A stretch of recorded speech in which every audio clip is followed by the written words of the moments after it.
A year and a half ago, there was a guy who was stealing tires out of Herndon.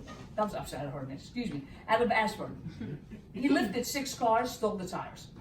He was nice enough to put them on blocks so you don't destroy the cars, so all he did was steal tires. But he ended up needing them to go ahead and sell them so that he could buy drugs. So he's dealing with a drug addiction. Prosecutor's office, there's a process that they have which is called stacking.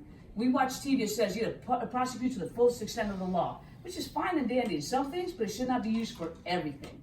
Well, what they did is they charged him with 6 grand larceny charges, felonies, 6 grand larceny with the intent to sell, felonies, 6 destruction of property, felonies. They put it before a jury because the facts are there. The jury has to find him guilty of 18 felonies. They make a recommendation of 132 years. So let's go back to what did we steal? Tires. Friggin' tires. Right? Tires. For what purpose? To support a habit. So we take that, the judge gave him 17 years to serve, which at $25,000 a year for Department of Corrections is $425,000 that they just stole from my taxes. Because that's what you did, you stole from me to put somebody and lock them up for 17 years and do what with him? Not a damn thing other than to house them and cage them like an animal. Right? Because after 17 years, that person's coming back into our community. No different, no better, nothing. So that's what really set me over the edge, which was, this is not going to happen. This can't happen anymore. And our community is being lied to because nobody's telling them what the true cost of doing that. So if we have a jury that knows it's going to cost $25,000 a year to commit somebody to a prison or a jail, then if they choose then to say, yes, I think 132 years is appropriate, that would be the community's voice. But I don't think that is the community's wishes. So we have to change how we look at criminal justice for the following reasons.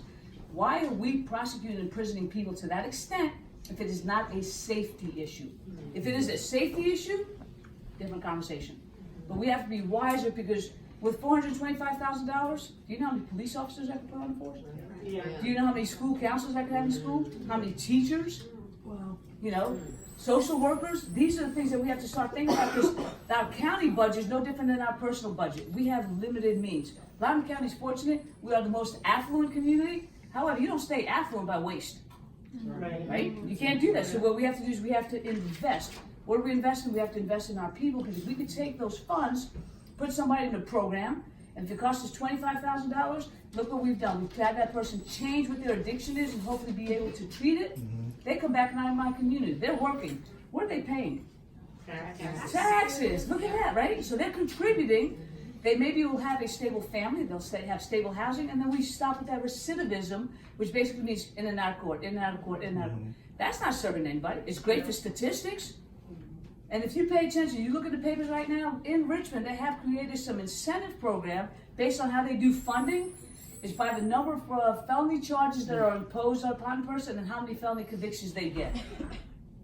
Wow, right? So then we're no longer looking at what is justice, we're looking at what is prosecutions. So we as a community have a voice, right? We as a community have to use that voice.